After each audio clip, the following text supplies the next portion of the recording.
ಒಳ್ಳೇದಾಗ್ಲಿ, best of luck. ಅವ್ರು ಯಾವಾಗಲೂ ತೆಗಿಯೋದ್ರಲ್ಲೇ ಇರ್ತಾರೆ, ಕೂರೋದಿಲ್ವಲ್ಲ. ಅವ್ರು ಕೂತಾಗಲೂ ಅವ್ರ ಸರ್ಕಾರನ 5 ವರ್ಷ ಮುಖ್ಯಮಂತ್ರಿಯಾಗಿ ಆಡಳಿತ ಮಾಡೋದು, ಅವರೇ 12 ತಿಂಗಳಿಗೆ ಅವರೇ ತಗೊಂಡ್ಬಿಡ್ತಾರಲ್ಲ. 5 ವರ್ಷ ಮುಖ್ಯಮಂತ್ರಿಯಾಗಿ ಆರಾಮಾಗಿ ಇರ್ಬೋದು. ಅವ್ರು ಕನ್ಫ್ಯೂಸ್, ವಿರೋಧ ಪಕ್ಷನ ನಾನು ಆಡಳಿತ ಪಕ್ಷನ. ಅವ್ರ ಸರ್ಕಾರನ 12 ತಿಂಗಳಲ್ಲೇ ಕಳ್ಕೊಂಡ್ರಲ್ಲ, 2 ಸರಿ ತಕೊಂಡ್ರು, ಅವರೇ ತಕೊಂಡ್ರು. ಸರ್ಕಾರ ಇಲ್ಲಿ ನಡೀತಾ ಇದ್ರೆ ಅಮೆರಿಕಕ್ಕೆ ಹೋಗಿ ಕುತ್ಕೋತಾರ? ಕೊಟ್ಟಿದ್ದೀವಲ್ಲ. ನಾವು ಜಾಗ ಕೊಡಬೇಕು ಅಂತ ಹೇಳಿದ್ರೆ ಕೊಟ್ಟಿದ್ದೀವಿ. ನಮ್ಮ ಕೆಲಸ ಮುಗಿದಿದೆ. ಕಂಪನಿಗೆ ಭೂಮಿ ಪೂಜೆ ಯಾವಾಗ?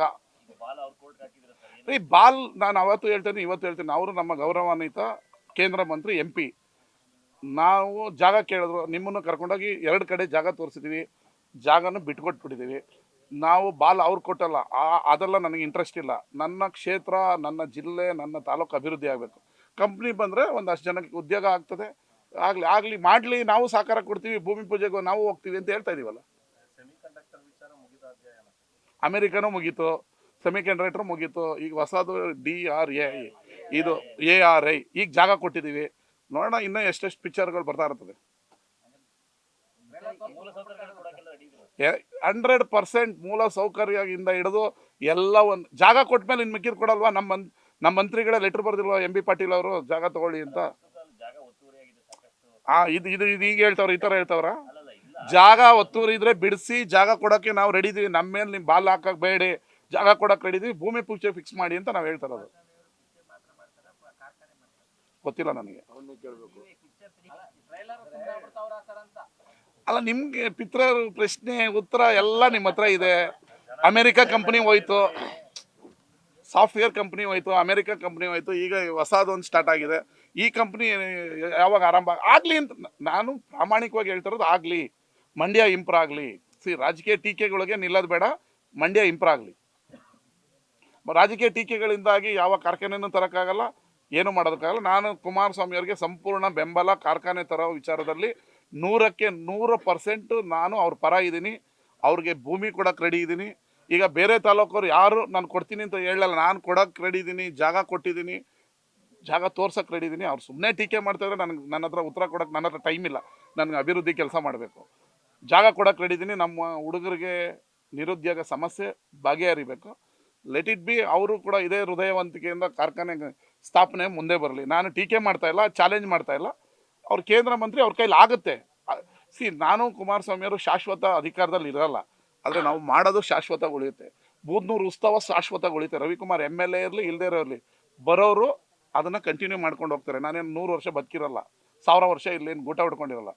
ಕುಮಾರಸ್ವಾಮಿ ಫ್ಯಾಕ್ಟ್ರಿ ತಂದಿದ ತಕ್ಷಣ ಅವರೇನು ಇಲ್ಲಿ ಗೂಟ ಹೊಡ್ಕೊಂಡು ಅಧಿಕಾರ ಮಾಡೋದಿಲ್ಲ. ಆ ಫ್ಯಾಕ್ಟ್ರಿ ಸ್ಥಾಪನೆ ಆದಾಗ, ಉದ್ಯೋಗ ಸೃಷ್ಟಿ ಆದಾಗ ಒಂದು ತಲೆಮಾರುಗಳಿಗೆ ಉದ್ಯೋಗ ಸಿಗುತ್ತೆ. ಅದು ಬೇಕಷ್ಟೇ ನಮ್ಗೆ ಹೇಳ್ತಿರೋದು. ಈಗ ಓಕೆ, ಏನಂತ ಮಾತಾಡಬೇಕು? ದಿಶಾ ಮೀಟಿಂಗಲ್ಲಿ ಎಲ್ಲ ಹೇಳ್ತಾನೆ ಇದೀವಲ್ಲ, ಲೆಟ್ರ್ ಕೊಟ್ಟಿದ್ದೀವಿ, ಅಧಿಕೃತವಾಗಿ ಎಲ್ಲ ಮಾಡಿದ್ದೀವಿ, ಎಲ್ಲ ಮಾಡ್ತಾನೆ ಇದೀವಲ್ಲ. ಎಲ್ಲದರಲ್ಲೂ ಮುಂದೆ ಇದ್ದಾರೆ. ಭಾಳ ಲಂಡನ್ನು, ಭಾರತ ಏನೋ ಭಾಳ ಹತ್ರದಂತ ಇದ್ದಂಥ ದೇಶಗಳೇ. ನಮ್ಮ ಸ್ನೇಹಿತರಾದ ಯೋಗೇಶ್ ಅವರು ಕಾರ್ಯಕ್ರಮವನ್ನು ಅಲ್ಲಿನ MP ಅವ್ರ ಜೊತೆ ಒಡಗೂಡಿ ಪಾರ್ಲಿಮೆಂಟಲ್ಲಿ ಪ್ರಥಮ ಕನ್ನಡಿಗ ಅದನ್ನು ಪ್ರೋಗ್ರಾಮನ್ನು ಮಾಡಿದರು. ಅದು ಪಾಪ ಹೆಗ್ಗಳಿಕೆ ಯೋಗೇಶ್ ಅವ್ರಿಗೆ ಸಲ್ತದೆ.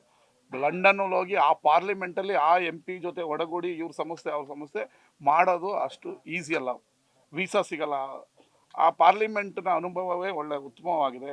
ಅದರಲ್ಲೂ ನಾನು ಕನ್ನಡದಲ್ಲಿ ಮಾತಾಡಿದ್ದು ನನಗಂತೂ ಸಮಾಧಾನ ಇದೆ. ಪಾರ್ಲಿಮೆಂಟಲ್ಲಿ ನಿಂತು ಒಬ್ಬ ಕನ್ನಡಿಗ, ಮಂಡ್ಯ ಜನ ನನ್ನನ್ನು ಗೆಲ್ಲಿಸಿದ್ದಕ್ಕೆ ಲಂಡನ್ನಲ್ಲಿ ಹೋಗಿ 300 ವರ್ಷ ನಮ್ಮನ್ನು ಆಳಿದವರು ಅವರ ಊರಲ್ಲಿ ಹೋಗಿ ಕನ್ನಡದಲ್ಲಿ ಮಾತಾಡಿದ್ದು ನನಗೆ ಸಮಾಧಾನ ಇದೆ. ಕಾರ್ಯಕ್ರಮ ಭಾಳ ಚೆನ್ನಾಗಿತ್ತು. ಅಲ್ಲಿನ ಭಾಳಷ್ಟು ಉದ್ಯಮಿಗಳು ಬಂದಿದ್ದರು. ಅವ್ರಿಗೂ ನಮ್ಮ ರಾಜ್ಯ ಚೆನ್ನಾಗಿದೆ, ಇನ್ವೆಸ್ಟ್ ಮಾಡಿ ಅಂತ ಹೇಳಿದ್ವಿ. ಕೆಲವರು ನನ್ನ ಮಂಡ್ಯದಲ್ಲೂ ಮಾಡಬೇಕು ಅಂದರೆ ಇನ್ನೂ ಪ್ರಿಲಿಮಿನರಿ, ಏನು ನಾಳೆನೇ ಬಂದ್ಬಿಡ್ತು ಅಂತ ಹೇಳಿದ್ರೆ, ವಿಶ್ವದ ಗ್ಲೋಬಲ್ನ ಇನ್ವೆಸ್ಟ್ರಲ್ಲಿ ಕೂತಿದ್ರು. ಯಾರಾದರೂ ಮುಂದೆ ಬಂದರೆ ನಾನು ಅವ್ರಿಗೆ ನಮ್ಮ ಸರ್ಕಾರದಿಂದ ಏನು ಬೇಕೋ ಎಲ್ಲ ಸಿಂಗಲ್ ವಿಂಡೋದಲ್ಲಿ ಕ್ಲಿಯರ್ ಮಾಡಿಕೊಡ್ತೀವಿ.